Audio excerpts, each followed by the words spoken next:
My name again is Michael Burke. I'm a representative of the Pennsylvania Higher Education Assistance Agency. It's a mouthful.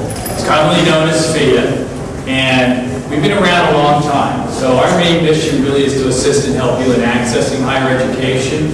So hopefully you all know you have lots of options that are available to you. Some of you may be not going on to higher ed next year. Maybe you're taking a gap year time off. Hopefully if you are doing that, you're really thinking about, what you want to do with your life, what kind of career you want to have, what kind of job you want to have, where you want to work, because there are some options for you. And if you decide to go on to higher ed later on, you're going to kind of want to know what you did in between that year. So again, think about it. If you're thinking about doing that, look into things like the Peace Corps or AmeriCorps, because they offer educational benefits when you complete those programs with them. And it's nice because you can work anywhere in the world if you like. So if you're good at certain things, you're interested in things, you want to help people, they're good organizations to be looking at. But you could earn like $5,000, $10,000 in grant scholarship money to help you meet your educational expenses. So if you're thinking about that, consider that as well. For those of you, maybe you're not looking at a 4-year degree granting institution, or maybe a community college and getting your associate's degree, because what you're looking to do in life and the career that you want to have doesn't really require you to have that type of credential, or need that type of education, and that's fine. Maybe your goal is to get out into the workforce, work as quickly and as early as you can, earn as much money, because maybe that's what you want to do. You want to earn a lot of money in a short period of time, maybe retire and enjoy your life. Or again, maybe you're going into an industry that doesn't require a lot of education. Okay? So again, if you're looking at maybe a business trade or technical school, maybe you're looking at being a welder, a plumber, carpenter, maybe you're getting in the automotive industry, depending on what you're doing. A lot of times you don't need an associate's degree or a bachelor's degree, but you will need some kind of skill, some type of expertise, some type of credential. It could be a certificate, it could be a diploma, where that you can say that I've learned these certain skills to be able to be successful in that career. The reason I mentioned that is because there are a lot of kids that are looking at that type of school and they don't apply for financial aid because you don't think there's financial aid available. Believe it or not, there is. Okay, so whether you're going to a business trade or technical school, a hospital school of nursing, a community college, which is usually a 2-year program, so you finish your program in 2 years and you leave with an associate's degree. Maybe one of the 14 state schools here in Pennsylvania. We're very fortunate that we have that number of state schools that are available. We have some state-related schools, so there's 4 of them. Anybody know who the state-related schools are, by any chance? Anybody have any idea? Well, one of the largest is Penn State University. A lot of people think that's a state school. It's not a state school, it's a private institution. However, the state provides some money to them to try to keep their costs down, make it a more affordable, attractive school for you, and hopefully a school that you might consider. A couple of the others, University of Pittsburgh is another state-related, Temple, and Lincoln University is the other one. Okay. And then you have a lot of private institutions out there. So that's where you're usually going to go in, and you're going to get your bachelor's degree, maybe a bachelor's master's degree combo, maybe continue on your education after that as well. But please keep in mind, you guys have lots of options, lots of choices that are available to you, and all of these folks do participate in financial aid. The most important thing is you got to apply. So one of the things that FEA does is we try to assist and help you in getting access, depending on what type of higher education you're interested in. And higher education is anything after high school. Okay, any type of school that you may do. The other thing we do, if you didn't know, we manage the Pennsylvania State Grant Program. So it's a grant. Okay, does everybody know what a grant is? Anybody tell me what a grant is? Did I hear somebody?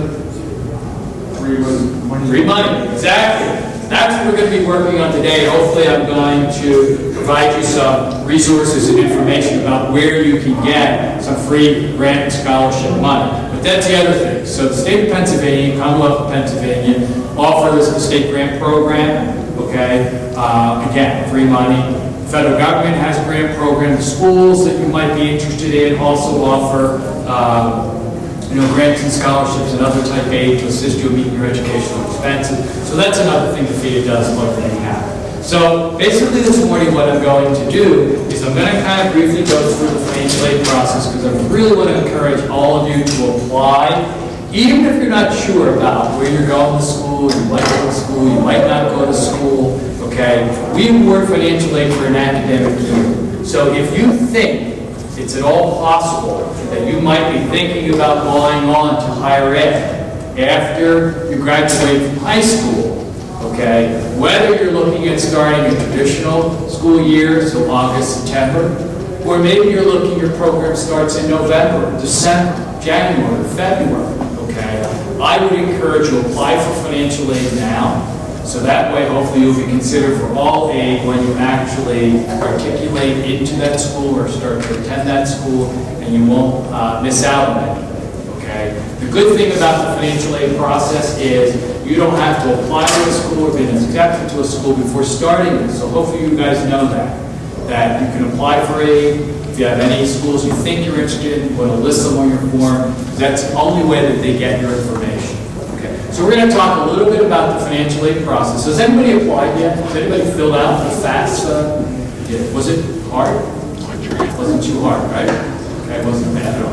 Okay, so you've got some folks here that have already applied. Okay, your counselor also lets you know there's a financial aid FAFSA completion program where you can bring your stuff in. They'll assist you and help you to fill out the form. Very easy. Now, I'm going to tell you, if your parents can't come, but you can actually start this application, and we can save it. And then you take it home, your parents can just complete their section of it if need be. Okay, so don't hesitate to participate in that program if your parents can't come, but you can. We can get you started and set up. So let me first give you my contact information. Please use me as a resource. If I can help you guys in any way, if I can answer any questions, concerns that you may have regarding this process, don't hesitate to reach out to me. The best way to get me is burke@fafsa.org. That's my contact information, and I'll be more than happy to assist you in any way that I can. So when I look at financial aid, I break it down into 5 areas, okay? So it's important that you know the forms, it's important that you know when those forms are due, it's important that you know what the school costs, and is there any gap, meaning after you get your financial aid, is there still money that you're going to owe to that school, and what are the options that are available to you, and most importantly, it's important to know where the free grant scholarship money is. So that's why I circled that, because that's what I'm going to work on today. That's what I'm going to share with you once we go over the financial aid stuff briefly. We're going to talk about scholarships and how to get private outside scholarships and share some information with you on that process. So again, it's important that you understand the type of aid that's out there, okay? Merit-based scholarships has nothing to do with your family financials or assets or number of households, none of that. Okay, you could be very poor, you could be very rich, and you can get merit-based scholarships. It's usually a scholarship that a school is going to award to you because you're bringing something special to that school. So it could be academics, it could be maybe you're a good athlete, so you're going to get an athletic scholarship. Maybe you're creative in art, or music, web designing, whatever the case may be. Maybe you're going to a particular major within that school, and they're going to offer you a scholarship. Normally, you'll continue to get that scholarship every year, as long as you meet their criteria. So that's all free money. It's scholarship money. Money you don't have to pay back.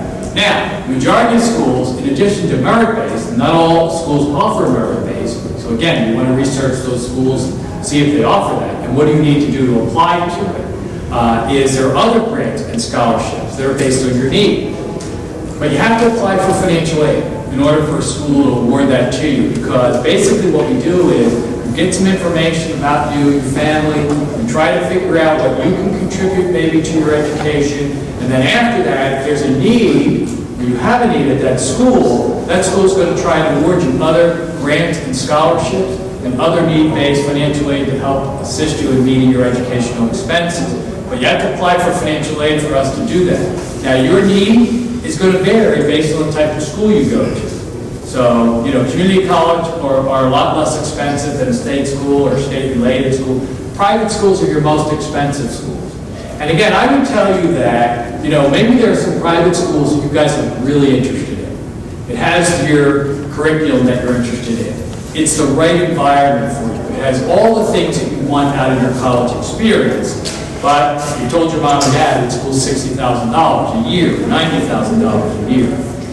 If you meet all of their criteria and that's the right school for you, and the only reason you're not looking at that school is because of cost, I would encourage you to apply to that school, because a lot of those private schools have a lot more money, a lot more buckets, okay? And even though their sticker price may say it's $60,000 or $90,000, if you go out to the net price calculator, it kind of gives you an idea of what the average student pays who's attending that school. You may find that students are really only paying about $40,000 or $45,000 maybe to attend that school. And that may be more affordable. That may be an option for you. And, maybe your parents would be, okay with that. Okay, so don't let the cost of the school turn you off if, everything else matches up to what you want. And then there's self-help. So I don't know if you know it or not, but not only does the federal government have a grant program, free money, but they also have a loan program. You guys are really fortunate because nobody can get a loan like this. So the federal direct student loan program is available to students who want it. There's no collateral, there's no credit check. If you want it, you can get it. Now you're limited to the amount that you can borrow each year based on your grade level. But it's a resource that's available to you. But remember, students, anytime you see a loan attached to anything, it means your money you're borrowing. So not only do you have to pay back what you borrow, but there's interest that's accruing on that loan. And for the most part, you're going to have to pay back that principal and that interest as well. So keep that in mind. Also, a lot of schools participate in the federal work-study program where they have their own institutional program. And that is an opportunity for you students to go out and work a job on or off campus. The school has a list of jobs that are available. You pick what you're interested in. You're going to be paid at least minimum wage, probably more. I know at the schools that I work with, we always pay more than minimum wage. Okay? You determine the job, and you determine the number of hours that you work. Now, we limited students. We didn't let a student work more than 20 hours a week when school was in session. Okay? Some schools have that policy. Some don't. Okay? And the nice thing is as you're working and earning that money, they're going to give you a paycheck, usually every 2 weeks, or at least once a month by law. But it's usually every 2 weeks, and what you do with that is totally up to you. But again, you're going to see that some schools you apply to will award you a federal work study or institutional work study. It means you're going to earn that money, though. If you don't work the job or whatever, you're never going to get it. So keep that in mind as well. Okay? So it's important you know the type of aid that's out there. The other thing is that, just so you know, the federal government, the state, the schools do not feel it's their responsibility to pay for your education. This is on you. It's your education. Okay? So, they look to you and your family as the first resource. That's why you're applying for financial aid, because we collect information about your family, income, assets, household size, number in college, all of that impacts that. To try and determine what is your need at that school. And again, that's going to change depending on the cost of the school. So like I said, community colleges are less expensive than state schools or state-related schools. So your need at a community college could be small, but if you're looking at one of those private schools, it could be very large. So that's what the financial aid officers are looking at, and they're going to try and meet as much as your financial need as they possibly can. Some schools meet 100% of your need. So if you're looking at a $60,000 school, okay, and your need at that school turns out to be $50,000, that school could award you up to $50,000 in need-based grants and scholarships and other need-based aid, okay? But you have to apply. So if you don't apply, you won't be considered. So again, this is where financial aid comes from. So when you apply for financial aid, the first three sources, automatically considered. Federal government has money, grants, loans, work study, okay? The state, we have a grant program. All the schools that you list on your application, that's the only way they get your information. They have money to award to you as well, okay? So they will automatically consider you once you apply. The last resource is scholarships, outside private scholarship. This is on you. This is where you guys got to do the work, okay? And with a little bit of effort, with a little bit of work, you may find that there's free grant scholarship money that's available. And remember, it's all free, okay? It's not loans, not money you're paying back. It's grant and scholarship money, Okay, and we're going to talk about some of the criteria for some of these outside private scholarships because it varies across the board. Okay, so very quickly, in order to be considered for financial aid, you have to fill out the FAFSA, free application for federal student aid. So you're going to get help tonight if you want that, okay? That is the one form that all schools use, as well as the federal government and the state. Okay. Now, for the state of Pennsylvania, Commonwealth of Pennsylvania, because you're seniors, you're a first-time applicant, there is some additional information we need to get from you to complete your state grant form. Okay. So you have to do a state grant form. You can do it at the same time you do the FAFSA. There's a link. Okay. You can do it. It's very easy, very simple. But that's the one form that you want to list. Also, the nice thing about the FAFSA is, again, as I said, you think you're going to go on to higher ed next year.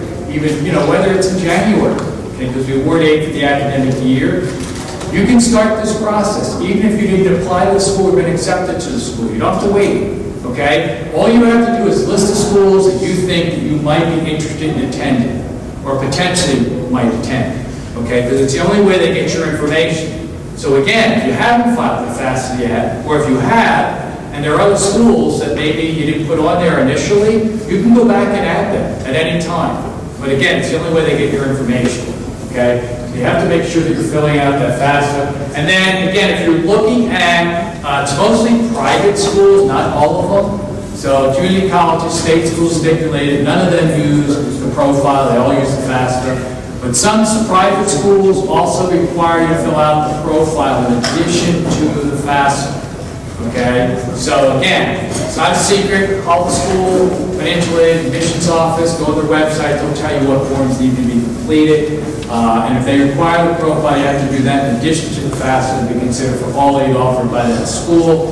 Or a school may have an institutional form that you have to fill out for you to get their institutional aid. Okay, so keep that in mind as well. This is where you want to complete the FAFSA, FAFSA.gov. Exactly what you should see. This is what it looks like. You can actually do it on your PC, you can do it on your smartphone, you can do it on your tablet. Okay, you want to do it online. Quickest and easiest way to do it. A lot of help built into it, a lot of other really nice benefits that make this process really simple for you. And you can do the whole thing electronically.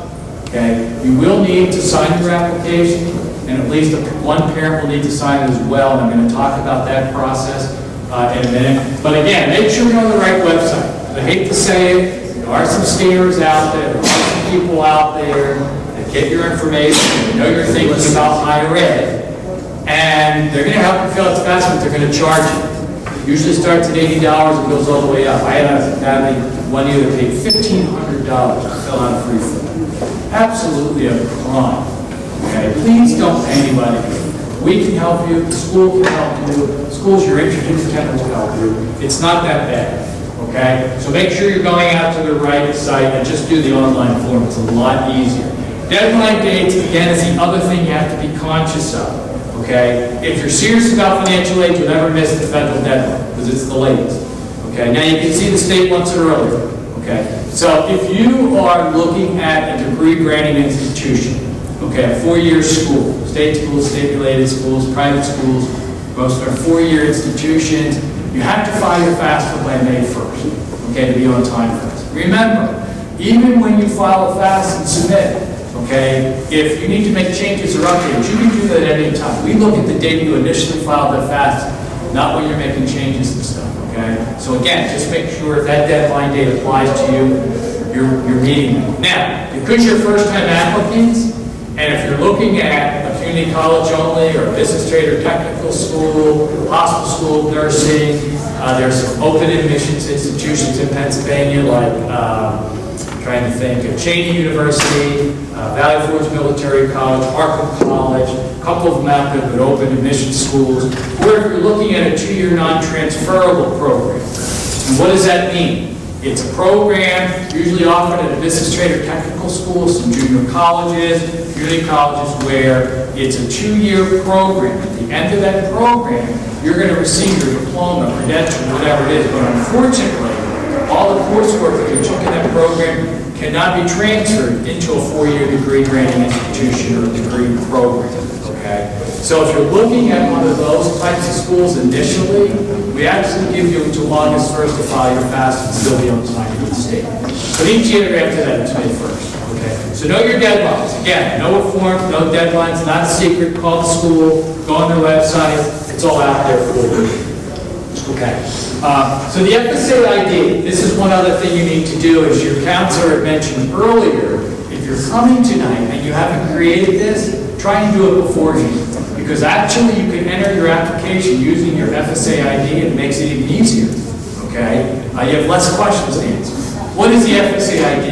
It's just a username and password that you're going to create. Okay? Federal government's not going to send you it. You're going to create it, whatever you want it to be. You're going to use that every year. Your application for financial aid is good for 1 year. You reapply each year. And that acts as your legal electronic signature. But not only does it act as your legal electronic signature, you are going to have access to a lot of other information about you that is on different federal databases using that FSA ID. Okay? So you're going to need that. So if you haven't created it, just go out to FAFSA.gov, there's a link, or go to fsaid.ed.gov. You're going to enter some information about you, it's unique to you. You're going to create the username and password, and that's going to act as your legal electronic signature, and you'll have that forever. I would encourage you, make sure you're attaching your cell phone, your smartphone number, and your email, because if you ever forget your FSA ID username or password or both, the federal government will actually text it to you or email it to you. It makes it very easy. Otherwise, you'll have to answer one of those challenge questions that you're going to add when you create it, and you got to answer it correctly. Believe it or not, in all my years of working, 9 times out of 10, people do not answer their challenge questions correctly. They swear to me it's the right answer, you know, and you have to work with the department to try and get access to your account. Okay, so attach your smartphone and your email. It makes it a lot easier for you. Please keep in mind, not only do you need an FSA ID, but at least one parent does as well. So they're going to go out to the same site, they're going to get the same questions, but they're going to answer that as it applies to them, and they're going to create their own username and password. So they cannot have the same email as you, they cannot have the same phone number as you, otherwise it won't work. Because it's unique to them, because as I said, it acts as their legal electronic signature. Okay. All right, so let's talk about scholarship. Any questions on the financial aid process? The forms you need to fill out, deadline dates, any questions on any of that? You know, and again, if you haven't applied, think about it. Even if, you know, if you decide not to go on to higher ed next year, you know, they can't do anything with your application because you have to reapply each year. But if you think you might attend school, please apply. You know, don't, you know, as I said, you don't have to know where you're going or if applied or been accepted. You just got a list of schools on there that you're maybe interested in attending. All right, so I want to concentrate on scholarships and talk about this and give you some pointer, hopefully, and to encourage you to please apply and look, because this is all about you.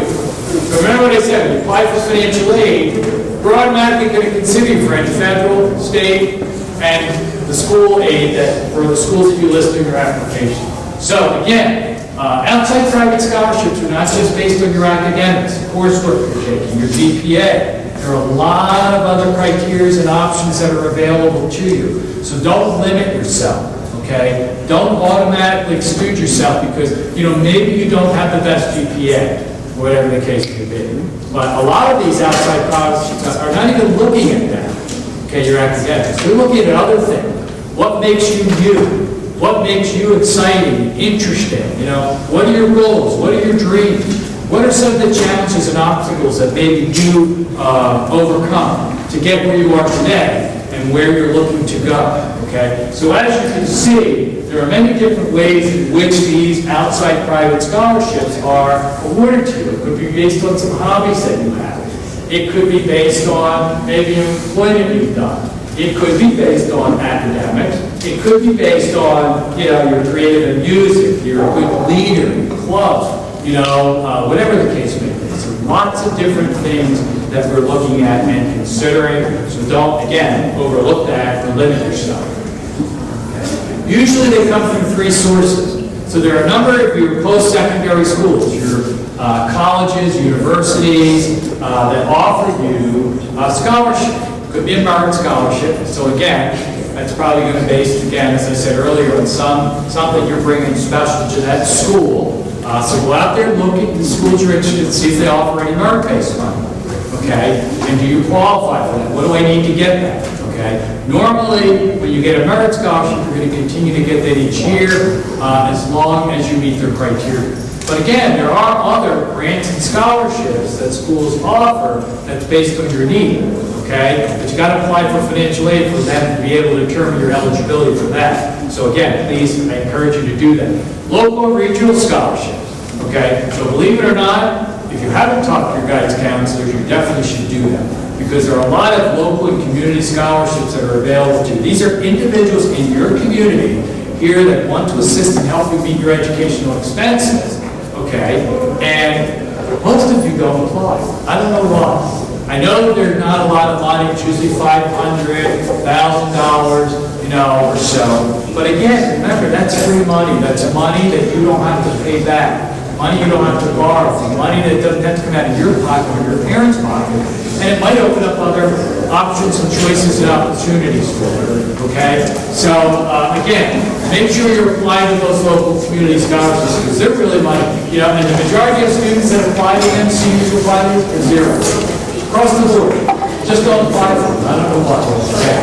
And then there are national scholarships. So those scholarships are a little bit more competitive. They're usually a lot more money. You're going to see they're like $10,000, $5,000, $25,000. You know, the criteria might be a little bit more in order to get that, and a little bit more competitive because they are national. Okay. So, you know, again, that's another resource that's available to you. Okay. So, some tips on looking for them. So I would tell you to start early. If you haven't started, you want to start now. Because sometimes there are deadline dates that you got to meet. But remember, you want to do this every year. You know, keep going out there and looking for these private outside scholarships because your profile changes. You're going to have more education under your belt. You know, maybe some work experience. Other things that you may have done that may open up another scholarship that you meet that criteria that you did the previous year. So please reapply each year when you're in college because you might find there are other scholarships that are available to you. Only use the free sites. So nobody can guarantee you money for a fee. Anybody who out there says they guarantee you money, you know, for a fee, forget it, it's a scam. You know, your information's out there too. Let me tell you, there are folks that know that you are looking to go on the higher ed based on your internet research, it's based on, you know, maybe taking PSATs or SATs or ACTs. They get your information. And they're going to solicit you and they're going to say, oh, you're going on the higher ed, you qualify for our scholarship. You know, please contact us and, you know, for a fee, we're going to guarantee you this money. They can't guarantee you nothing. And mostly they're going to tell you, you know, give you information that I can give you for free. Yeah, you're eligible for a state grant. You're eligible for a Pell Grant. You're eligible for this scholarship at that college. Okay? I can tell you that. You don't have to pay me anything. Okay? So don't pay anybody for those monies. So again, only use the free sites.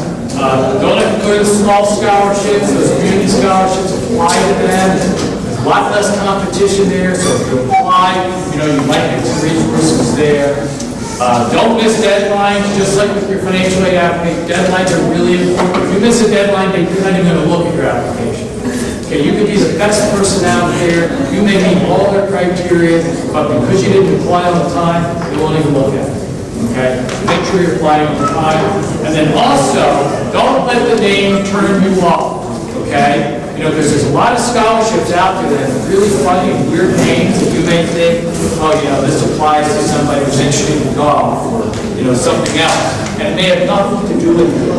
Okay? So make sure you're reading the criteria before you eliminate that scholarship because you might be surprised it may be something that you are eligible for. And again, as I said, we're going to research each year, and there are a lot of just companies, organizations, individuals out there who want to assist you and help you meet your education expenses. Okay. So I want to talk a little bit about essay because I think this turns off a lot of students. A lot of students are going to apply to outside private scholarships because they may require you to write an essay. Okay, sometimes with your college application, you have to write an essay. Maybe on the application itself, you should use that. If you've done that already, use it. okay? All you need to do is write one good essay, okay? And then you can take that and tweak that and apply that to any of these private outside scholarships if they require. Not all of them do it, okay? So don't be afraid of the essay. There's a lot of help out there from your school here, from your counselors, even on the internet. We have information to assist you in helping writing a good essay. Make sure you have somebody reviewing it. I made the mistake my freshman year of college. I wrote a paper for a course that I love, and it was comparing the legal system in the United States with that, and we're way back when, okay? And I did a lot of research and all that, and I loved the topic, I loved the research and all that stuff, and I waited till the night before, had a friend of mine type it up, and I just submitted it. Didn't even read it, okay? Gave it to my professor, got it back, and I got a big fat F. And he wrote on it, excellent report, a lot of research, great topic. I mean, I'm going to get an A easy. But on the first page, I had 6 typographical errors, okay? I was like devastated, you know? So I said, can I rewrite it? Can I do it? Nope. This is what happens in college, okay? I'm trying to prepare you for the real world. So don't make that mistake. Same thing with this stuff, okay? Make sure you're giving it to someone to read and look at, okay? Because if you got a lot of errors on it, you're probably going to eliminate you right from the back. Okay. If the criteria says they want 1 page, 100 words, that's what you want. Even though you may have a lot to offer, a lot of experience, whatever, don't give them 5 pages, because again, they're not going to look at that. Okay.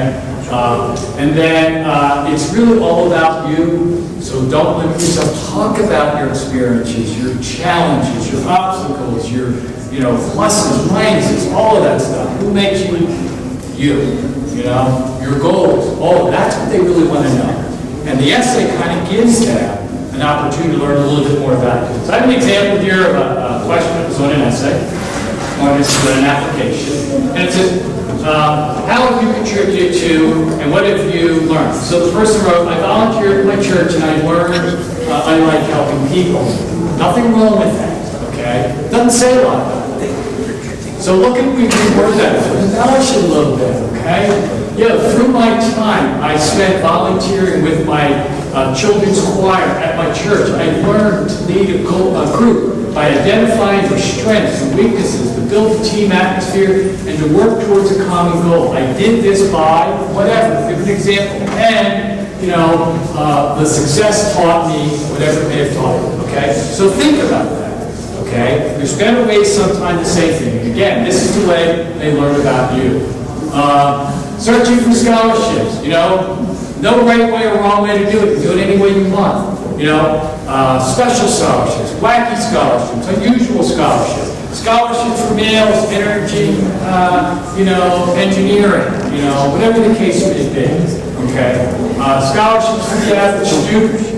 Okay, there's prestigious scholarships, so if you've done well or whatever, maybe you want to look for those scholarships. Scholarships for having sex, scholarships for having red hair, scholarships because you're tall or short, or maybe you're a certain ethnicity, or religion, or whatever. Trust me, there are a lot of criteria, a lot of different types of scholarships out there, so don't limit yourself. Again, stay away from the scam stuff. Don't pay anybody for free money.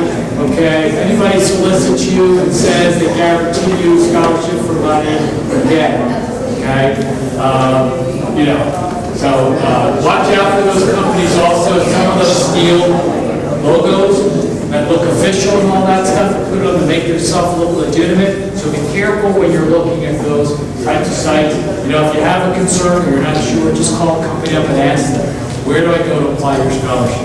Okay, and they'll help you with that. Okay, so here's some samples of some that are out there that you might not know. Jiffy, peanut butter. If you like peanut butter, this one, they ask you to write a little bit about the most creative peanut butter sandwich you might have created or developed. Okay? Dr. Pepper, $100,000 in scholarship money that's available to you. If you like chocolate, okay, there's the Chocolate Foundation. Okay, so somebody who maybe is interested in culinary or confection or candy making, it doesn't even have to be candy making. There's something that you can apply to. Duct tape, okay, the prom dress. Okay, so these are kids that made your tuxedo or your prom dress out of duct tape. You know, these are some samples. As you can see, they're pretty creative. If you have that creativity, maybe this is something you can apply to. Again, it's a $10,000 scholarship. Okay. Here's one from Toyota. We created videos. If you like creating videos, here's one where you can talk about safety and driving. Google has one, Doodle for Google. That's just really making it around for a long time. Young kids as well as high school kids are participating in it. These are actual samples of ones that won. The kids can submit it. And sometimes when you go on that site, you'll see these things coming up. Okay? So they offer a number of different scholarships as well. Here's some really outrageous, wacky kind of ones. So, Zombie Acropolis, you know, Education Matters, why, superpower scholarship, so be your favorite superhero, you know, maybe want to make one up. Sweet and Simple scholarship, I have a dream, you know, getting higher ed, you know, Shout It Out scholarship, Make Me Laugh, you know, Do-Over, whoops, you know, fifth month scholarship, Flavor of the Month, so talk about your favorite flavor. You know, ice cream, gelato, whatever the case may be. If you're into hunting and duck calling, here's one throughout Arkansas, completing this scholarship, where you have to, I think there's 4 different types of duck calls that you have to imitate, maybe coming back, or whatever, I don't know what they all are, you know. So there's several of them out there. Here's another one, Nice to Your High School Self. So a lot of celebrities, athletes are doing this now, where they're writing letters to their self, you know, whether it's in high school or not. Well, this is one for you, where you can talk about, you know, your high school experiences, if you were writing to yourself, okay, and explain a little bit about the do's and don'ts and successes, whatever the case may be. There's a scholarship out there for that if you're interested in doing it, okay. Most scholarship money is paid directly to the school that you're attending. However, some will pay to you. So remember, educational expenses, you're not only tuition and fees, it's not only your room and board if you're living on campus, but you got to get to school transportation, you got to buy books, okay? You might have to have medical expenses, you know, you got to do laundry. All of that's part of your educational expenses. So you can use this money to help you meet your educational expenses, okay? So again, a lot of the money goes directly to the school you tell them you're attending, but sometimes it may go directly to you as well. Okay. And then the last thing I'm going to get to encourage you to summarizing on what we talked about. These are some free sites that are out there. Some research, you can look at them, Vinny.org, FastWeb, PeerList, they're all really good ones that you can use. Okay. Thank you guys.